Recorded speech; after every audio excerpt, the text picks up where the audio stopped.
तीसरा क्वेश्चन बढ़ते हैं सर आगे, that in the context of electrical vehicle batteries consider the following statement, cobalt, graphite, lithium and निकल। इसमें कुछ बच्चों ने गलती की है। How many of the above usually make up the battery cathodes? So sir cathode का पूछा हुआ है कि इन चारों में से निकल, कोबाल्ट, लिथियम एंड ग्रेफाइट में से कौन सा जो कैथोड है? हाँ, क्योंकि वो बैटरी देख के कुछ बच्चे ना ऑल मारे हैं, क्योंकि बैटरी में होते ही सब है। हाँ, पर इन्होंने बैटरी कैथोड पूछा है। कैथोड पूछा हुआ है सर। और ग्रेफाइट एनोड बनाता है।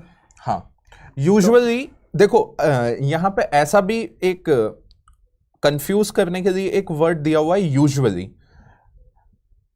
ग्रेफाइट का यूज एनोड के फॉर्म में भी होता है, कैथोड के फॉर्म में भी होता है कुछ बैटरीज में, बिकॉज वो कार्बन कुछ, हाँ, कुछ बैटरीज में यहाँ पर ग्रेफाइट का यूज है, वो होता है कैथोड के फॉर्म में भी। तो आप गलत लगा सकते थे चारों का, लेकिन यहाँ पे बात है यूजुअली। सो यूजुअली ऐसा नहीं होता है। जो इलेक्ट्रिक व्हीकल में बैटरीज होती हैं वो कौन सी होती हैं? Lithium ion battery. बिल्कुल, मोस्ट कॉमन। हाँ, मोस्ट कॉमन। तो यहाँ पे ये जो क्वेश्चन है वो मोस्ट कॉमन, ये सभी के लिए एप्लीकेबल नहीं है। सर जरा बच्चों को कैथोड और एनोड के बारे में बता दीजिए। बताइए। कैथोड और एनोड, दो इलेक्ट्रोड्स होंगे बैटरी में, कैथोड और एनोड। कैथोड के पास आएगा कैटायन। कैटायन होता है पॉजिटिवली चार्ज, तो पॉजिटिवली चार्ज को चाहिए इलेक्ट्रॉन, ठीक है। तो कैटायन आएगा वैसे इलेक्ट्रोड के पास जो इलेक्ट्रॉन दे सके, और इलेक्ट्रॉन देते हैं मेटल्स। वैसे भी इन चारों में अगर देखा जाए ना तो कोबाल्ट, निकल और लिथियम मेटल्स हैं। तो ये एक बिरादरी के हैं। और मेटल्स की प्रॉपर्टी होती है इलेक्ट्रॉन लूज करने की। तो ये कैथोड की तरह एक्ट कर सकते हैं। तो जैसे ग्रेफाइट फिट नहीं हो रहा इन चारों के साथ, तो ऑल होगा नहीं, क्योंकि ग्रेफाइट का नेचर अलग है, वो नॉन मेटालिक है।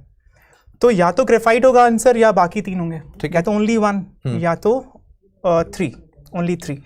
लेकिन चूंकि ऑल्टरनेटिव एनर्जी पे इतने सारे क्वेश्चंस हैं और बैटरी टेक्नोलॉजी हॉट टॉपिक है, बिल्कुल, इसलिए बैटरी को पढ़ना था एग्जाम के लिए। बैटरी पढ़ेंगे तो कैथोड एनोड पढ़ेंगे। थोड़ा सा भी पढ़ा होता तो ये बहुत इजीली सॉल्व कर सकते थे, ठीक है।